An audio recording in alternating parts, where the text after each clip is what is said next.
Welcome to the Prestige, where data means dominance. We don't guess, we calculate. Every pick you get here is run through advanced fight metrics, simulation models, and filter systems built to spot sharp angles Vegas misses. If you're tired of lazy fight takes and gut feel bets, you're in the right place. Each breakdown on this channel is backed by a 13 plus model filter system, 100,000 fight simulations for each matchup, and real data that actually wins. Subscribe now, lock in with the Prestige, and turn smart analysis into cold profit, one pick at a time. This is the money printer system. It is out right now. It's in the comments. You can buy it for $5. I update it every week, and it'll just tell you the winner, the double chance method, whether it be KO or sub or decision, the confidence it has, the best prop, fight ends in round 1, finish window here, rounds 1 and 2, if it's viable for round robins or parlays. And I'll show you right now if it works, and you can see some bets here that people have sent in to prove that my system works. Alright, here you can see an example of this week. We're just going to go down the list. I don't think you can see the list, but we're going to pick Vinicius Oliveira against Kyler Phillips. Vinicius Oliveira, KO or sub, confidence is yellow, so, and then under 2.5 rounds. Finish window, obviously it's not perfect yet, but it does do the job. It gets a lot of it right, and it's made a lot of people some money. We'll do Marcin Prachnio against Crute here. Where's Crute? Compare Jimmy Crute by KO or decision. Green. Fighter by submission. Obviously weird. 2-3. Blah blah blah. And then it'll see out of all the props, or out of all the filters, Crute got 12 of them, and then Prachnio got 3 of the filters, and then that's the score of all the points from the filters that they got, because each filter has a point value assigned to it. But just buy it, test it out. It's $5. I'm trying to perfect it more and more every week, and every week that goes by, the more information that gets put into it, and we just keep winning. Alright, moving on to the fights. Sorry about that. One last window before you get to see my beautiful face.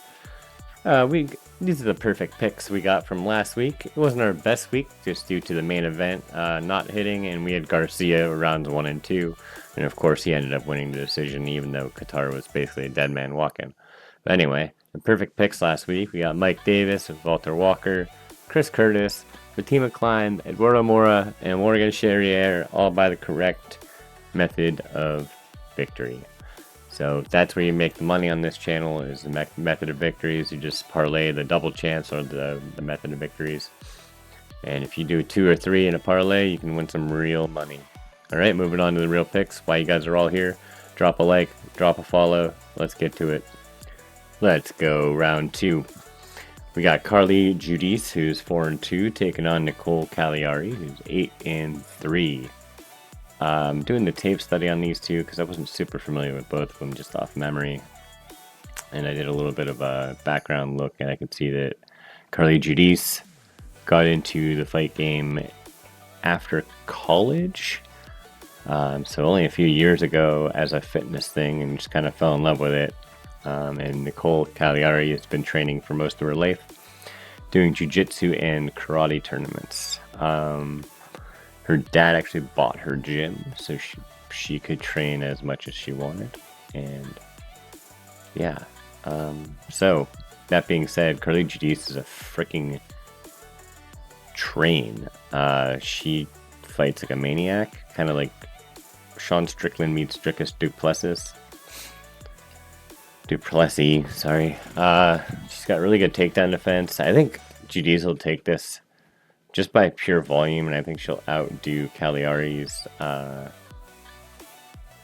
Just her style. I just think it's a bad matchup for Nicole Cagliari, unfortunately. And if Nicole wins, I think it's by submission. think she has some really good takedowns, some really good trips and body throws. And she could definitely take advantage of that and get this to the ground and submit Carly Giudice, and I will probably have a couple of small shots on that. But I think my overall pick is Carly Giudice. I think it'll be by decision, although she's a bad woman and just kind of a beast, kind of a brawler. And it's going to be a fun fight to start the card. They're both very skilled. Nicole looks a little bit smoother, but she's one of the OnlyFans fighters. So I don't think her OnlyFans is sexual, though. I think it's more like behind the scenes kind of stuff for her training.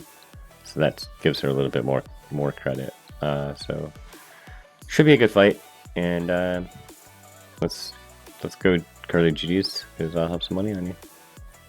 Next up, we got Bruno Ferreira going against Jackson McVeigh.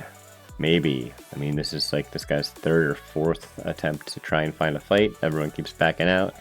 Maybe he's that dangerous. Maybe they're just finding the footage on this guy, and they're just like, oh my god, we gotta get out of here. But I think Ferreira wins. I like McVeigh a lot. I think he definitely could win this. I think he might win this. I'm not going to have probably anything on this. I'm definitely going to put a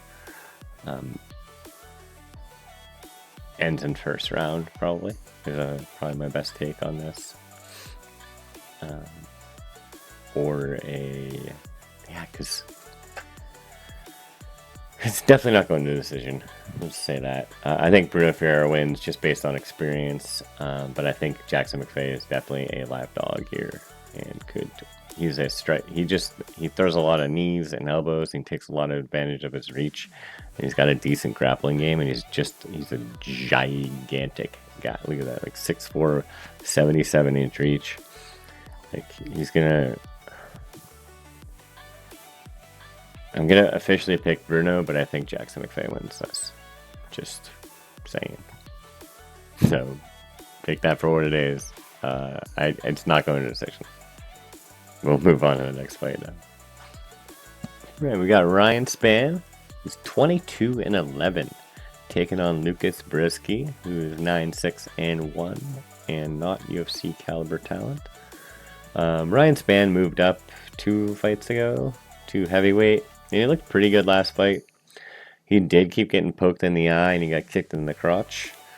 But he was kind of being a little bit nitpicky because he was completely out of gas. So I think this fight ends in the first 2 rounds. I think Ryan Spann gets it done by a KO or submission in the first 2 rounds, because Brzezski's going to fight the same way. They're just going to clash in the middle, and I think Spann's more talented and he's got the better chin, which is very surprising because he doesn't really have a chin either. Yeah, I think Ryan Spann's just a better fighter. I think he's actually UFC caliber, and Lucas Brzezski he's too chinny to be here. So maybe he can change his diet or something. I don't know. Whatever helps your chin. But Ryan Spann, by KO or sub. Pretty confident in it. Moving on. Got Jimmy Crute, who's 12-4-2, taking on Marcin Prachnio, who's 17-8. Prachnio likes to stay at range and use a lot of kicks. He's very good at kicks. He can actually do head kicks from boxing distance also, which is very interesting. That being said, he's getting older, and I think just kicking being a main thing, it kind of went out with Uriah Hall, and there's only a couple fighters in the UFC that can do it successfully, like Magomed Sharipov, and he still loses to people that will take him down. And Jimmy Crute has 4 takedowns a fight. So I think Crute is going to win by ground and pound or submission. I think he's just going to rush Prachnio, and Prachnio is not that great of a boxer. He's good at keeping his distance and got a decent takedown defense, but I think Jimmy Crute's just probably pissed off that he gassed himself out, and he's probably he might take it a little bit slower, so maybe second round finish, but think it still ends in the first 2 rounds. Jimmy Crute gets it done. Sorry, Marcin Prachnio. I actually like this guy a lot. I think he's really good at kicks, and I like kickers a lot. So it's like a fan favorite of mine. But you know, Jimmy Crute's got to get a win. He's very talented, and he's got a Resident Evil tattoo on his chest. So he's got to go for something. Moving on. Got Adam Fugit, who's 10-4, going on against Islam Dulatov, who's 11-1. I didn't really remember who Adam Fugit was, and it's because he's very unremarkable. There's one strike at a time. He fights at a distance. He's got okay takedown defense. He throws one strike at a time, and he's very rhythm based. And Islam Dulatov is going to absolutely destroy this guy. Islam Dulatov, his style is so weird. He'll just look at you, and then all of a sudden he'll throw like a 52 strike combo, and then to fight, and then if you're still alive, then he might throw another 52 strike combo in another, couple minutes here. Like he'll just kind of just stare at you, give you feints, wait till you're up against the wall, and then just unload the longest combo you've ever seen in your life. And you're like, okay, this guy's just gonna kill Adam Fugit here. I'm sorry, Adam Fugit. I don't know if Dulatov will sub him, but I know this fight doesn't go the distance, and Dulatov's gonna win, so that's why I put sub KO. Just because, he could do a the old club and sub. I don't know. Dulatov's still pretty new to the UFC. 26 years old, 10-year advantage. Also, it's not gonna be a good fight for Adam Fugit. Good luck though. Islam's a big favorite. Moving on. We have Tiba Gutierrez, who's 7-1, going up against Robert Valentin, who is 11-5, coming off the Ultimate Fighter. I actually really liked Robert Valentin in the Ultimate Fighter. He just keeps getting grapple fucked, and I mean that because the last fight he just whatever his name was, he just laid on him the entire fight. It was pretty sad. Torres Finney, sorry. Like Torres Finney needs to just be cut for that fight alone. And then in the finale for the Ultimate Fighter, Ryan Loder, he was actually winning that fight, and then Ryan Loder caught him in a submission, and it happens. Tiba Gutierrez is a very crisp striker.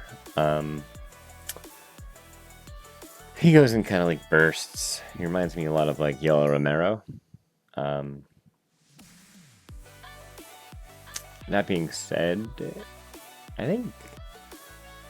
think Valentin can win this, because Gutierrez is not going to grapple him, and Valentin's pretty dangerous, and Valentin might grapple Gutierrez, and if Valentin grapples Gutierrez, he might get a submission, because he's got some arm bars, and submissions, rear naked chokes, knee bars.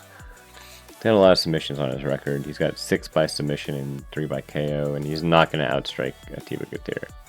So Robert Valentin could get a sub, and I'm going to bet this sub only or no bet, which means if there is a submission and it is Robert Valentin, then I win the bet. If it is a submission and it's not him, I lose the bet. If any other outcome, there's no bet.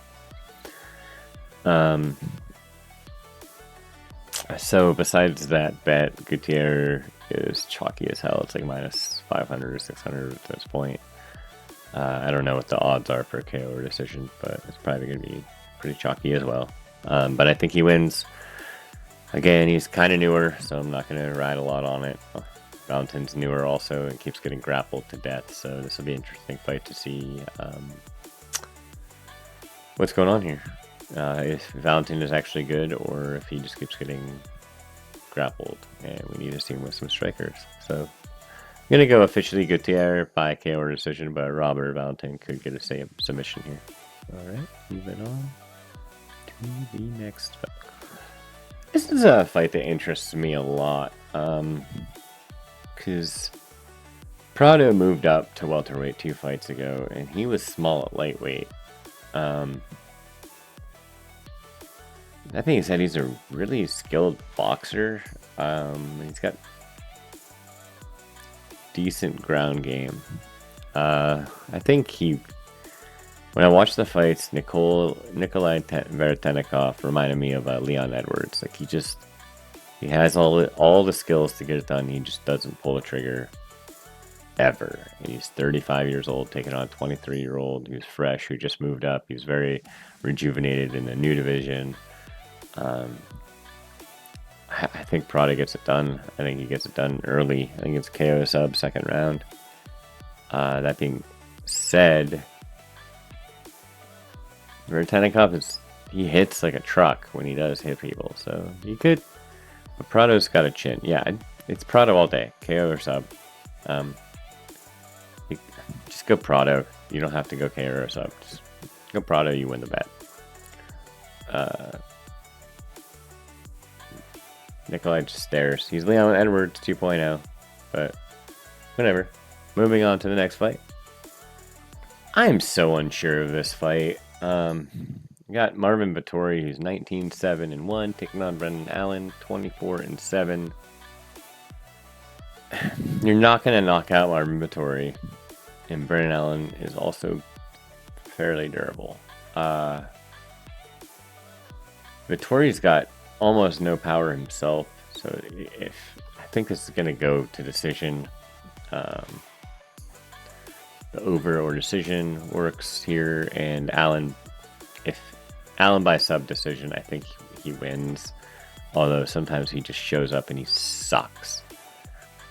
So I think officially Brendan Allen by sub or decision, because you're not knocking out Marvin Vettori. I don't care if you hit him with a truck, like he's not going nowhere. And that being said, Vettori could definitely win this. If he does, it's by decision. Could get his own finish, but I doubt it. He doesn't usually get finishes. So officially Allen by a sub or decision. Probably not touching it very much. Moving on to the next fight. This is a crazy fight. We got Kyler Phillips, who's 12-3, going up against Vinicius Oliveira, who's 22-3. My model actually says that Kyler Phillips is going to win this fight, and I'm going against it. Just based on the fact that I'm a human and I can see Vinicius Oliveira's just violence in his striking style, and he refuses to lose. I think he had a rib injury in the last fight, and he still just took it to Said Nurmagomedov and beat Said Nurmagomedov. That's another reason is the talent that this dude has fought in the UFC already. He beat, I'm talking about Vinicius here, Vinicius Oliveira. He fought Ricky Simone, who is a very, very good fighter, very hard fighter to beat. He just beat Javed Basharat and Cameron Smotherman. Ricky Simone did. And he beat Said Nurmagomedov, which just listen to the last name. And he even beat Bernardo Salpaj, who was his first fight in the UFC. And he's gotten 2 performance of the nights, or fight of the nights. So, Kyler Phillips is a very skilled fighter. I originally was going to go with him just because of the model, and I've watched the tapes, and he is good. He is just like Said Nurmagomedov, though. And I think Vinicius is just... It should be Vicious Oliveira, because this dude, he hits with intentions to end fights, and he does end fights. So, that being said, I think he's going to knock out Kyler Phillips, but if not, he's going to win the decision. I'm going to go with Vinicius Oliveira to win this fight. Moving on. Got a legend here with 23-19, Michael Johnson, and going up against Daniel Zellhuber, who's 15-2. Michael Johnson is very well respected legend in the UFC with a granite chin, and he's got a very solid striking game. He's very like Mighty Mouse-esque kind of, without a little bit of the jiu-jitsu. He's more of like a boxer. But he could win this, but I think Zellhuber is going to win. Zellhuber's just too clean. I don't think it's going to go to the ground. Both of them have really good takedown defense, and neither of them go to the ground really. So I think it's going to be a striking affair. And Zellhuber's just got too big a reach advantage with a 4-inch reach advantage and a 3-inch height advantage. I think he's in a 13-year advantage, and he's a switch versus southpaw, which means he can avoid more leg kicks. He can switch to kind of lessen that pressure up. I just think he's a more modern guy, and he's a giant for the weight class. So I'm sorry, Michael Johnson. I hope you win. I hope you win the rest of your fights forever. But I think Daniel Zellhuber is going to win this by decision. But he could finish Michael Johnson. But we'll see. Moving on. Got Dan Ige, who's 19-9, going up against Patricio Pitbull, who's 36-8. And after Patchy Nicks, I'm just fading these Bellator champions. I just think I'm just fading them until it proves me wrong now. So Dan Ige, sorry. If you watch We Want Picks, thank you, Dan.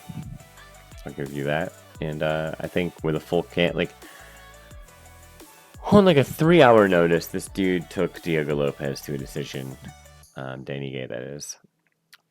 Diego Lopez is a better fighter than Patricio Pitbull, so Patricio's not going to beat Danny Gay. He's not going to finish him, I mean. And with a camp, I think Danny Gay might have beat Diego Lopez. So I'm just Danny Gay all day here. I think he wins by decision or knockout against Patricio, and Patricio is a outsider Bellator guy, so he's gonna lose. And there's an age difference in Danny Gay. Like Patricio might be skilled, but this is the UFC, and those guys aren't winning here. So fade him all day. Fade him all day. Go Danny Gay. And freaking Kevin Holland.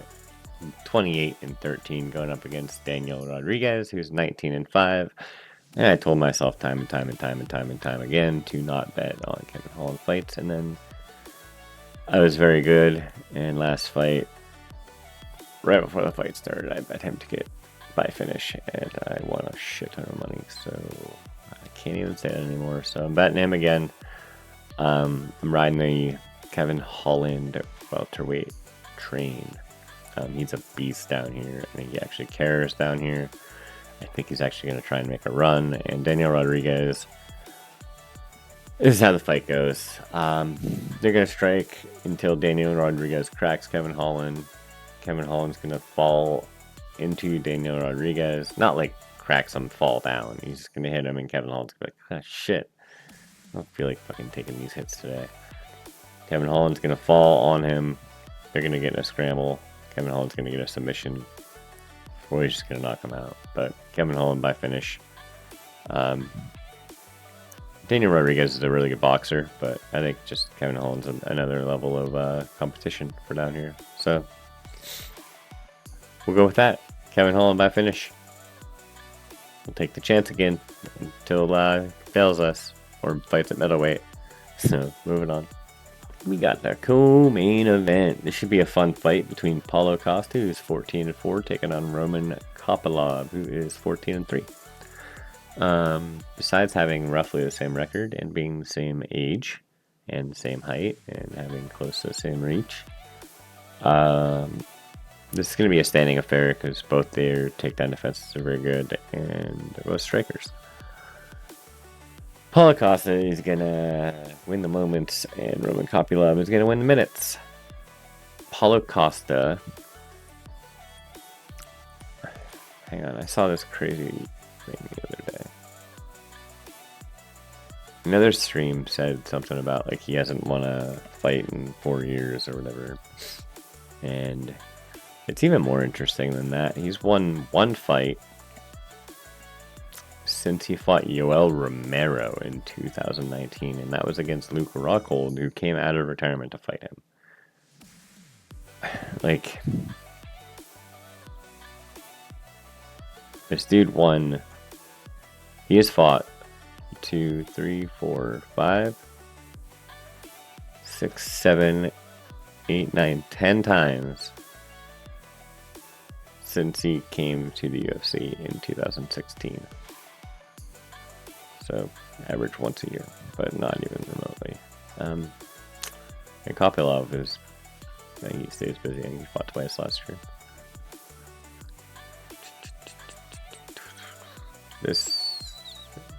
Twice last year, 3 times in 2023. Yeah, he stays busy.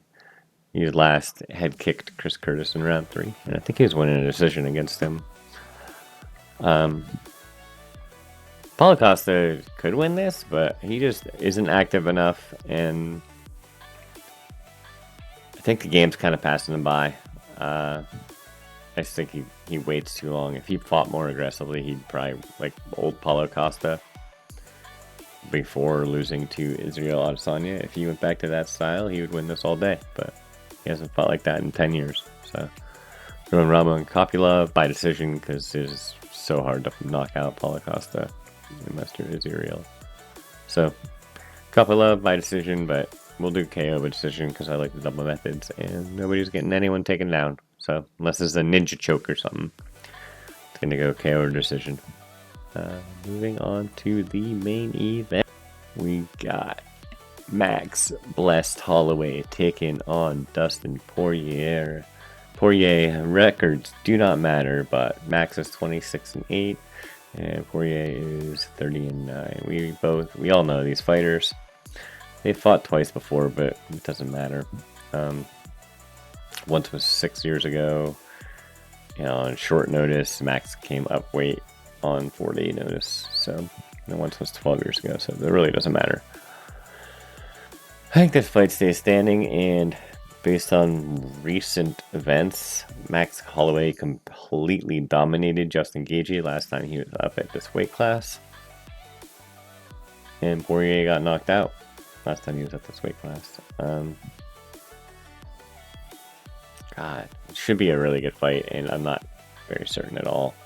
But I just know Poirier fighting at home on his announced retirement fight. He's selling merchandise for it being his last fight. I just think it's too much of a storybook ending. Nobody gets that storybook ending in the UFC. They usually get the opposite kind of ending. They lose, and then let's just hope he can give a good speech when he wakes up from being unconscious, because Max is going to knock him out in the 3rd or 4th round. Let's go, Max.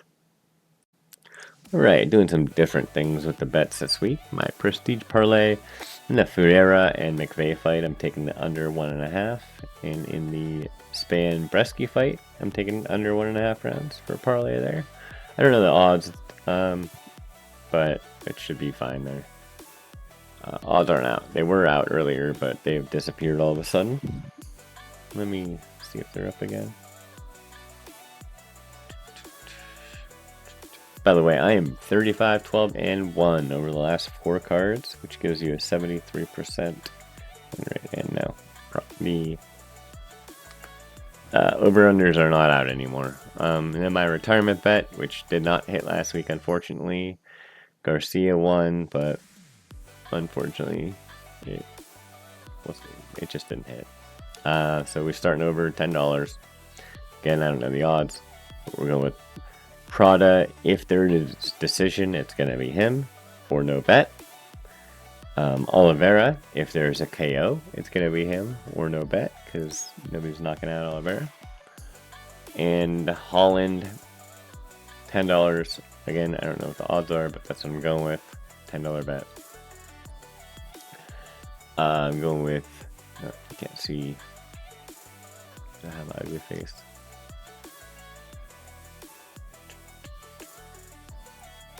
There we Alright.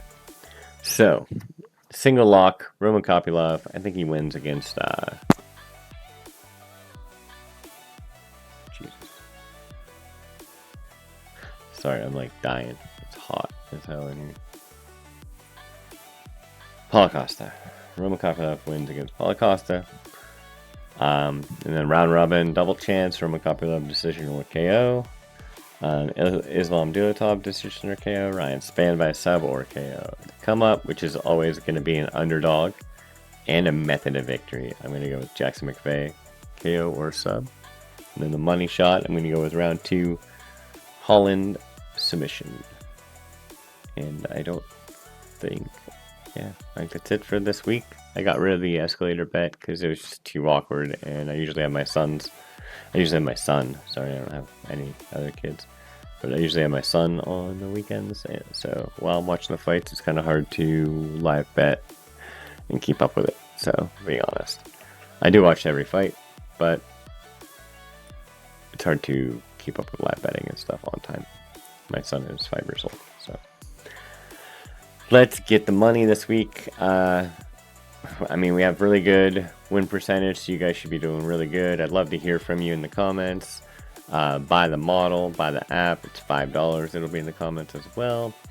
Let's get this money. Also, I love the fights this week. I want Max Holloway to win so bad.